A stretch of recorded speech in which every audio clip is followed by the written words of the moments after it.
All right. We got losing is fun. I'm dead. That's why. Yeah, that was absolutely my fault. Get rid of all my healing for 16 focus crystals? Yeah, no, I deserve that. Holy shit.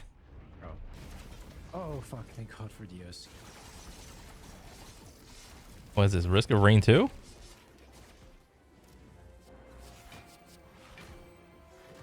Ooh. He's not even dead next turn. Bug, don't kill me. No, no, no, no. I'm dead. It's definitely not off. It's definitely not off. I think I'm dead. What's up? Yo. It's been bad. Recently, I've been stuck in a rut because I can't decide on what games to play. I think I should Alright, finish that's my fair. backlog, so I played them for a bit. The next thing I know, I'm checking the Steam store and... Oh, that looks pretty cool. Mm-hmm. This is not... Holy shit. It's, bro, Liza P was like $90 on release. God dang. No wonder people are like bitch moan complaining about like games like being like having like the price hike in the last couple, like in the last year or so. $90. That's okay. I can just go back to what I was doing before.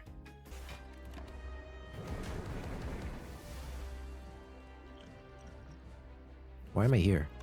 Everybody has comfort games, and for the past month or so, for me they've been Risk of Rain 2 and Slay the Spire. Nice. Games I thought I'd never go back to. Bro. And it's like, when you say like a comfort game, you're just essentially you're just saying like something that you can like just come home from work, turn your brain off, and it just, you know, just autopilot. You want to relax, just enjoy something. Maybe like for me right now, it's Monster Hunter, like Monster Hunter World.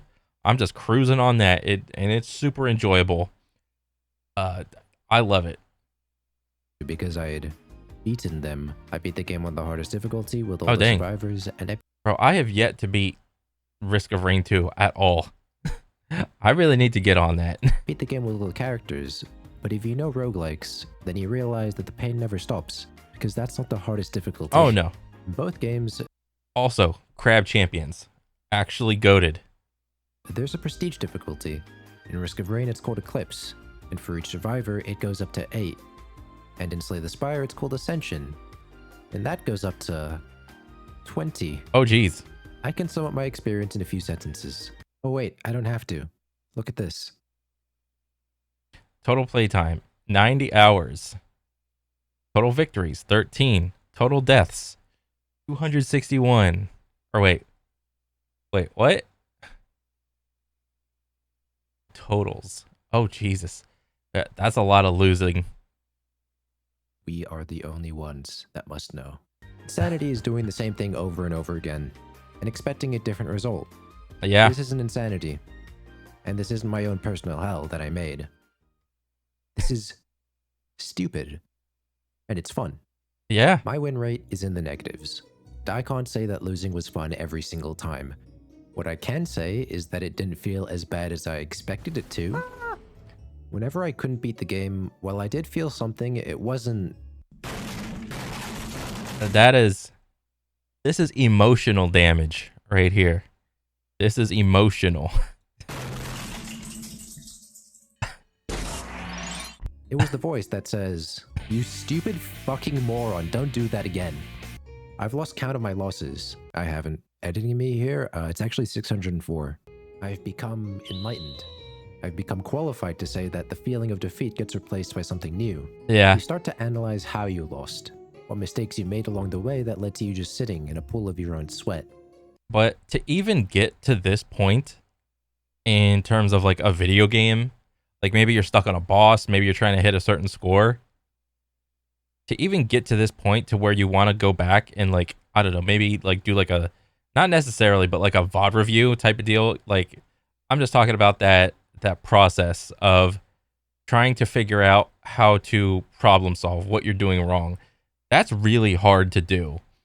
And you have to be like really invested in a game to try to figure that out and just to get to that point.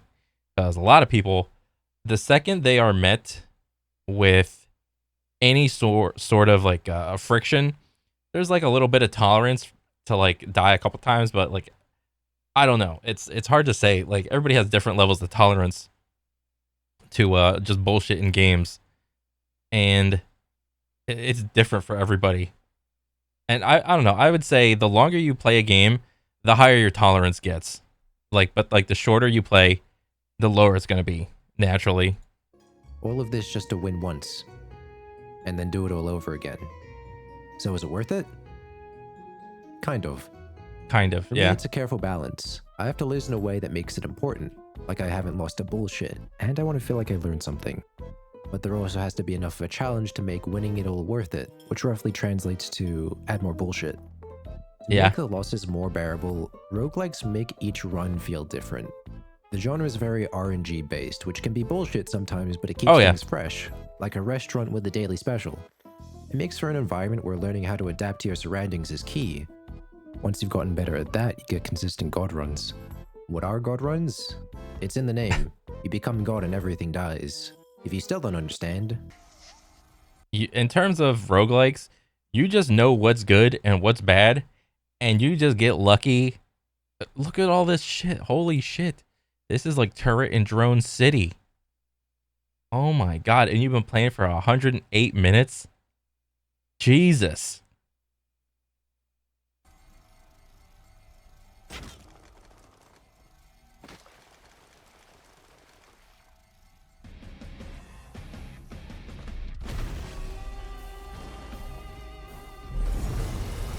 Oh, look at this health bar. Look at this health bar. Oh, that is jeez. a god run. And trust me, the power trip goes crazy. Just one god Dang. run alone can make it all worth it. The best players are like Dang, it seems like turrets and drones are the way to go, apparently. magicians. They make consistent god runs from thin air because their decision-making processes are insane. They make the wildest decisions and just say, don't worry, getting this will pay off if we fight the gremlin knob. And the craziest part is that they do. And it's what sets us apart. The tiniest thing becomes important in turning a normal run into a god run. But the thing is, you only learn it once you've died. A lot. Yeah. It makes you understand why people talk like they're addicted when they say one more run at 4 a.m. in the fucking morning. We're chasing that high, and having an entirely new run every single time. And there is a little bit of sunken cost fallacy in there. I've been playing the game for so long. The next run is obviously going to be the win.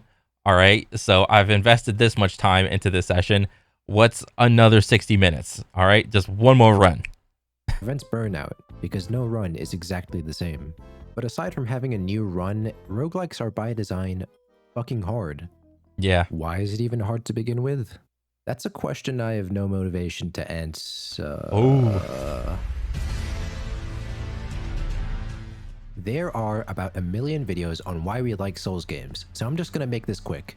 For every time I get knocked down, I learn something new, but it's not the same as roguelikes because the boss stays the same.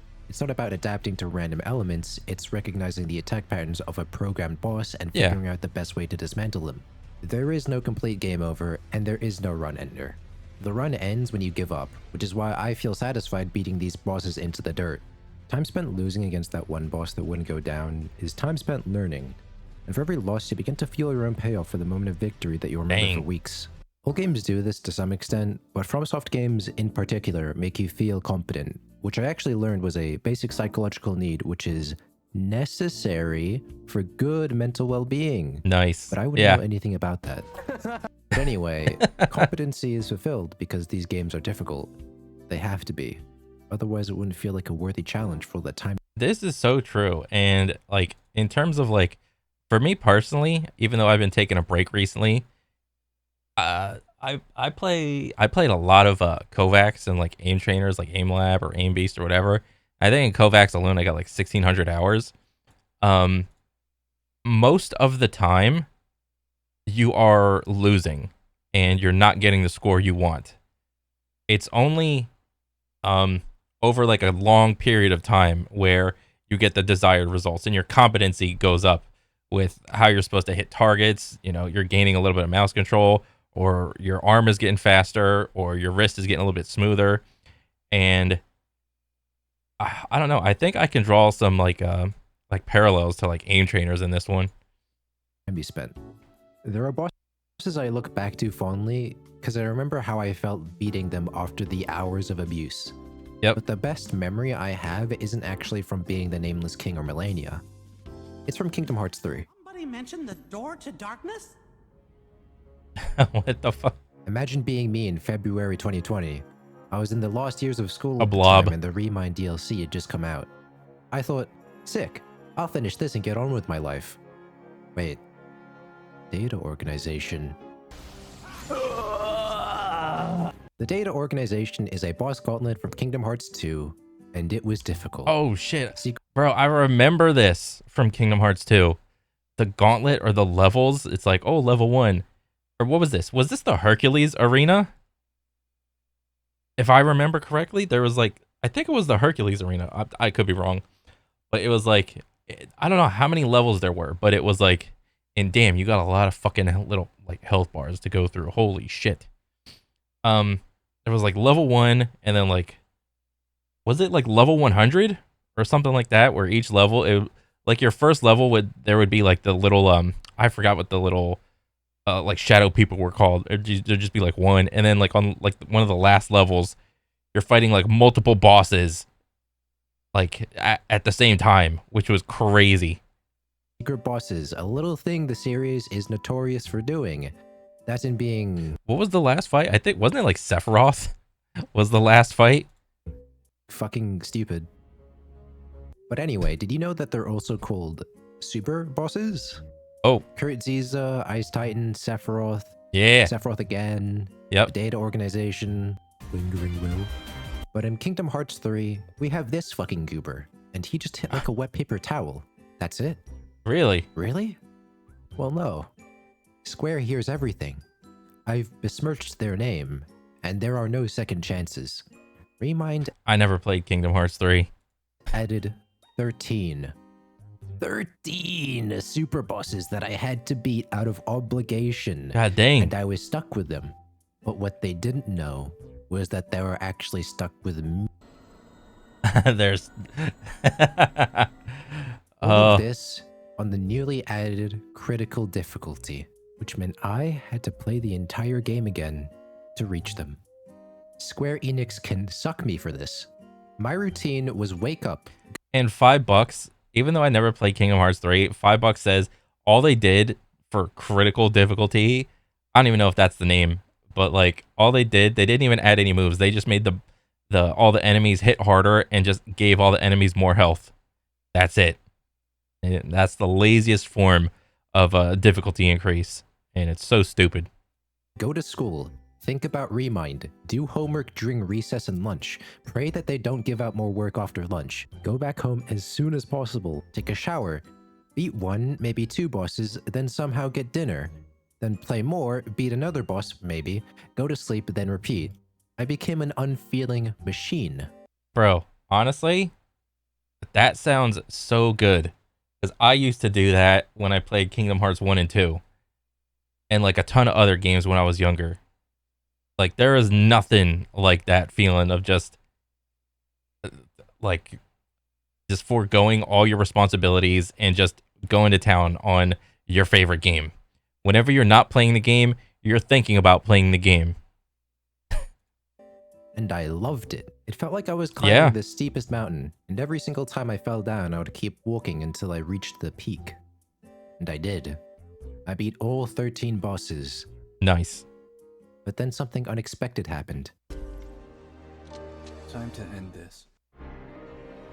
The trauma from this boss is the reason I flunked 2 exams at the end of the year. Oh shit. This motherfucker is single-handedly the most difficult boss in the series. He has a fucking move where he revives and he deals permanent damage. On that day, I was just so ready to be over with it. And so, like a capital G gamer, I forgot to take a shower. 3 hours of blood, sweat, and tears. Suffering, frustration, and despair. For what? Dang. Did you get the win? A fucking chicken wing dinner with rice and the best goddamn shower of my life. That wasn't a shower, it was a baptism. I stood triumphant as all the pain washed away with my sweat, and I knew that it was all over. Critical mode, data organization, done. God dang. Looking back on it, My experience was a lot like the laws of equivalent exchange. The losses should match up to the win. I think for me, one game that did that to me was what the heck was it? Was it Darksiders 2? I think, yeah, for me it was I mean, I played Kingdom Hearts 1 and 2 and did that Hercules thing, but another, like, the most recent one, and it's kind of like weird to say like this, like the most recent because it's like many years ago, was Darksiders had that little like arena climb in the second one or whatever. And I remember dumping so many hours into that game. It was awesome. The satisfaction of winning should be equal to, if not greater than, the challenge and the amount of times I looked at the death screen and audibly said, I'm fucking stupid. That's the ideal. If I knew it was going to be easy, I never would have gone through with it. It has to make me suffer because I wanted to feel like I was achieving something. And so, Yeah. after that long spiel, let me tell you why that's bullshit. Gold 2. Hey, it's a little different when it's PvE, when you're comparing a PvE experience versus a PvP experience. It's a little different. Oh my god. Oh my. What the hell? Fuck. As much as I want the ideal to be reality, it just can't be applied to every single game. Yeah. People who play ranked, think back. Did you ever have that one soul-crushing game? The one where it all went wrong, everybody started flaming each other over one tiny mistake. Oh, yeah. So you said something. That's one of the main reasons I don't even play League. Like, I used to play League of Legends in the past, and like I dipped my finger in the ranked ladder. Jesus Christ. I don't know who flamed me more, my teammates or the enemy team. It's just bad. Something, and now suddenly they're all on your ass for some reason. And then the enemy just decides to join in and dogpile you without remorse because they just can't feel empathy anymore for some reason. Well, also, I would say a large like population of the League of Legends community is just younger. And so yeah, little kids are gonna do little kids. And then after it, you look at the defeat screen and you realize you have to get out of that lobby before you type something most regrettable. Yeah. There are some losses which you never talk about again. And there are some wins that you forget like a waking dream. Yeah. You can't go back to retry that game again, and sometimes you can't control what happens. Sometimes it's just bad luck. The game's over and you just have to deal with it. The ideal balance isn't there. And I feel like the balance has shifted because some people have gotten brain rot from what this word implies. Competitive. Yeah. I don't want to bag on anybody, but certain people who play those games are not very mentally stable. You can tell who they are because the moment anybody does anything wrong, teammate or enemy, they're the first to fucking blow up at them. I mean, yeah. So for me, I had my brief stint of competitive, I don't know, experience. Well, not competitive, but at least in terms of like rank ladder. I played like a lot of Apex Legends, and I think I have like 3,000 hours in Apex. I mean, it's not nothing, but it's obviously like it's something, but it ain't nothing compared to like a lot of other people. You know, like the first season I played, I was like dog shit, and I played again the next season and the season after that, and then, you know, slowly over time I stuck with it and got better and better, and I played on like M&K or whatever, and I figured out very quickly that that was a bad decision. But I was very stubborn in that I did not want to play with a controller. So that's when I found like aim training, and like playing like liking a game so much that you buy another game to get into a different hobby, so that hobby makes your other hobby better, is just like crazy to think about. Like if you want to compare it to like League of Legends, I mean, I guess you could probably do kind of the same thing for League of Legends, because League has like a bunch of modes or whatever. There's like your main ranked mode, which is like 5v5, one on top, one in middle, one jungle, and like what, two on bottom, if I recall.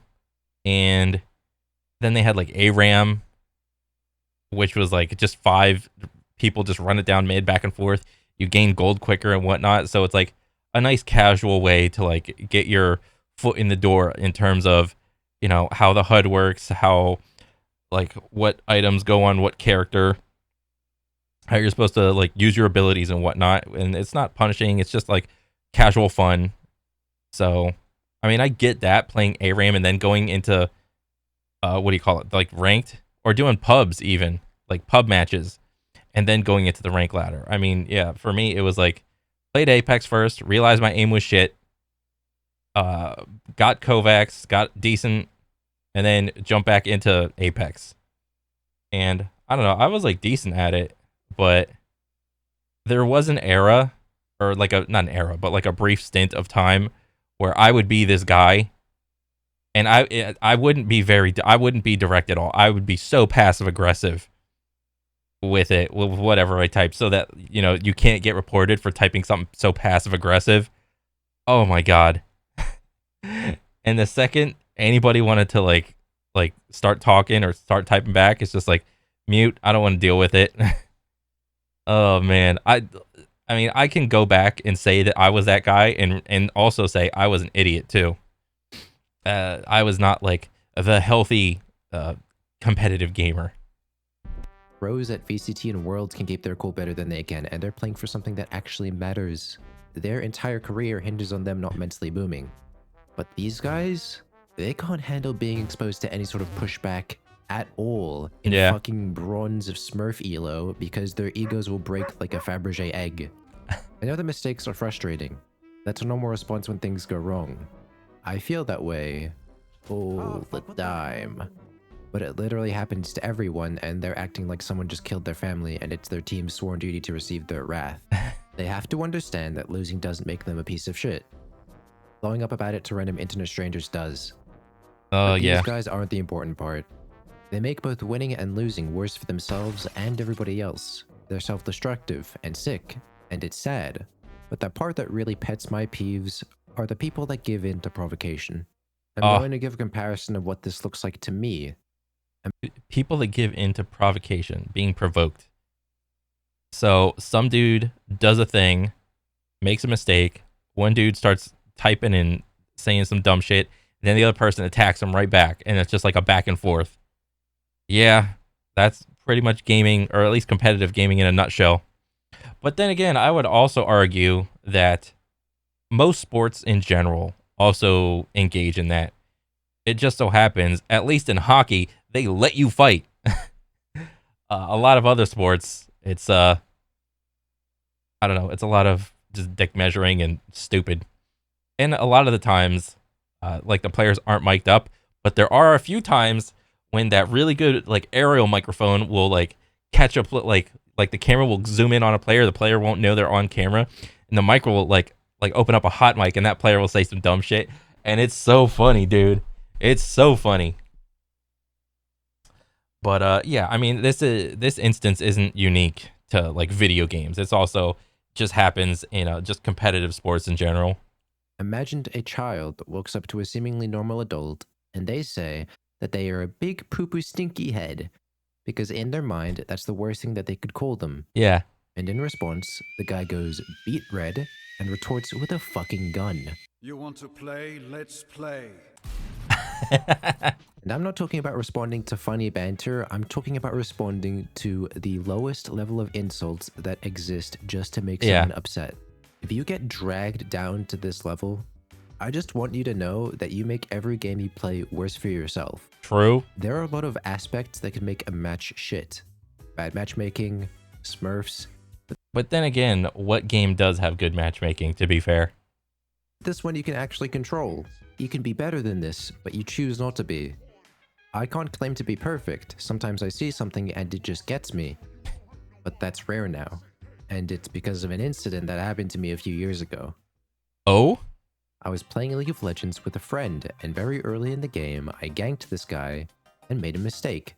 And so, like the average League player, the guy blew up on me.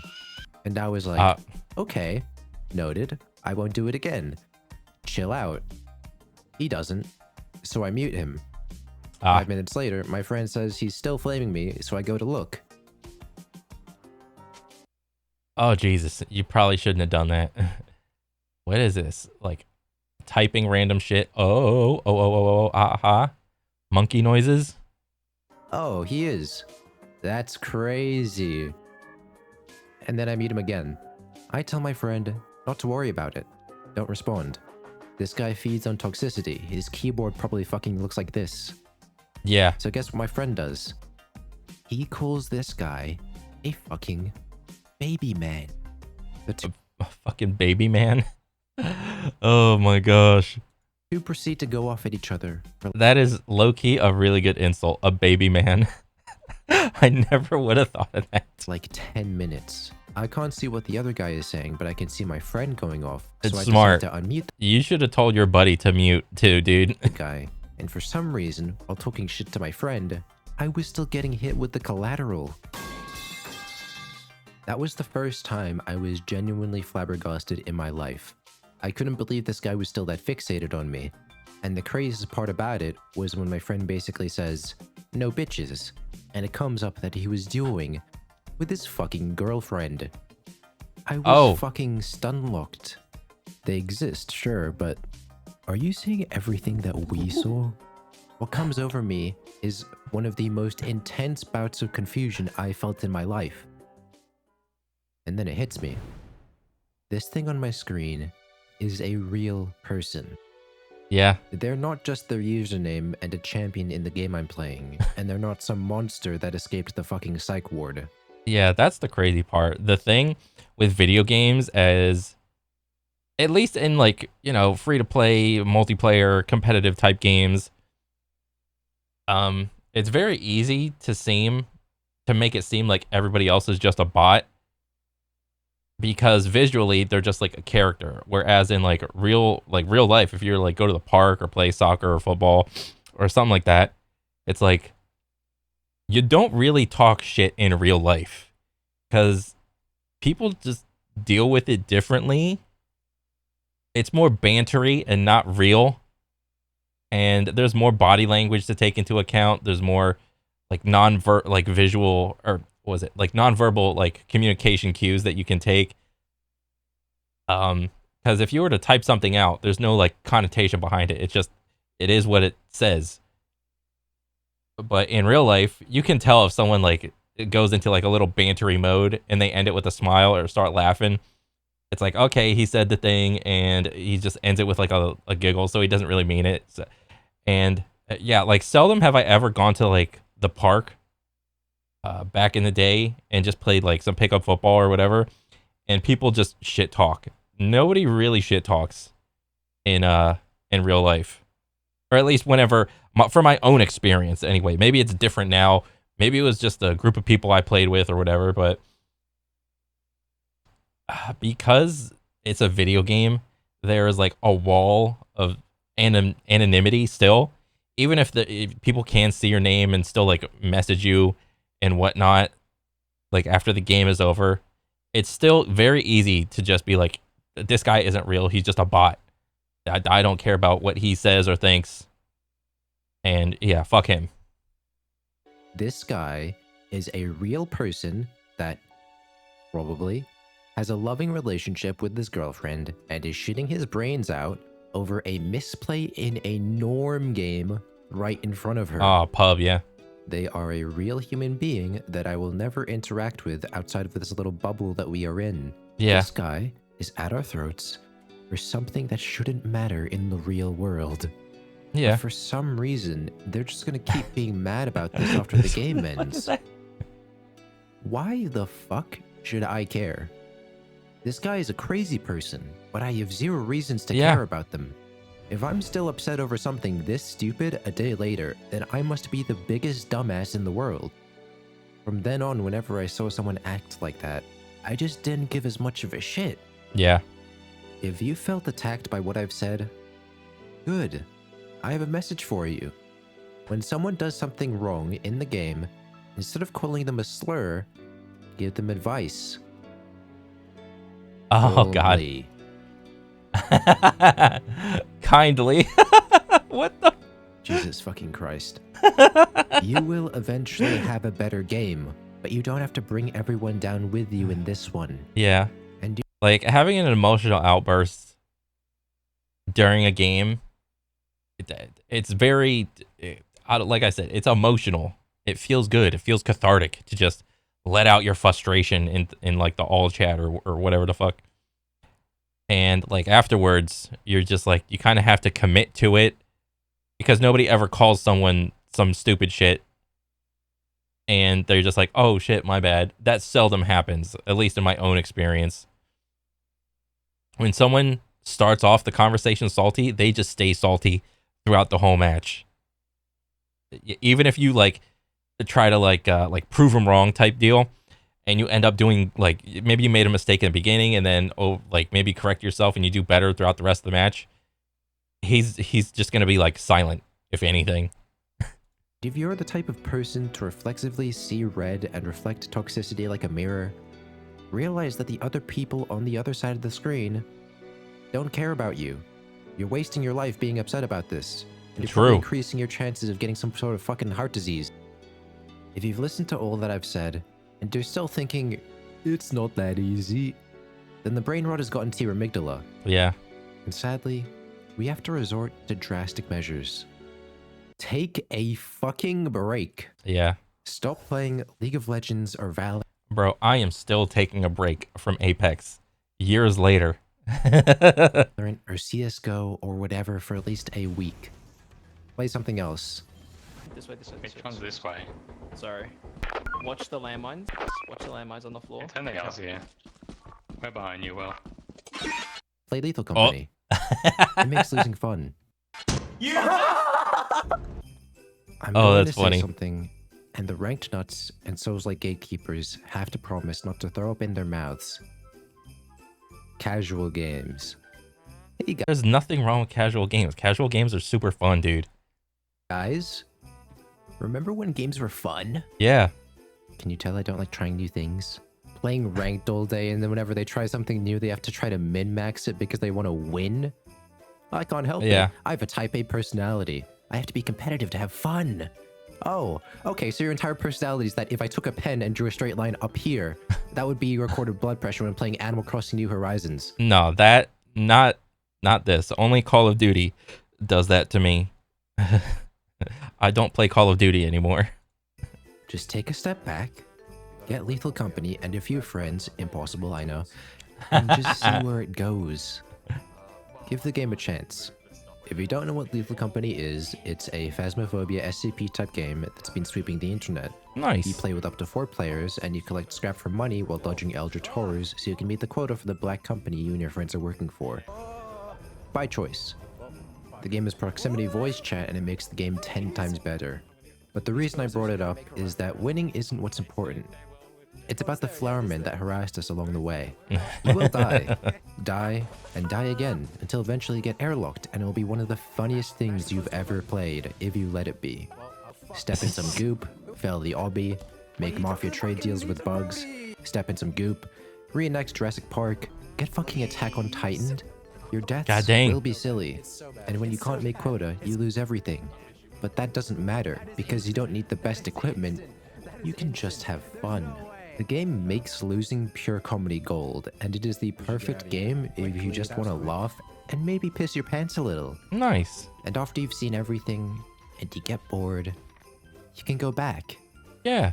Maybe you'll have learned something. What the fuck? Oh, man. That was actually a nice little video about, like, losing and whatnot. That was good. I liked it. Oh, man. It's like, there's so much. This is just a good video, dude. Normally losing isn't fun, but then why do you keep playing? Because you just want the end result of winning, essentially. But no, I think you laid it out pretty nicely, my man, for sure. And I want to see more. So yeah, that's pretty much it for me. I'll catch you guys on the next one. All right, later.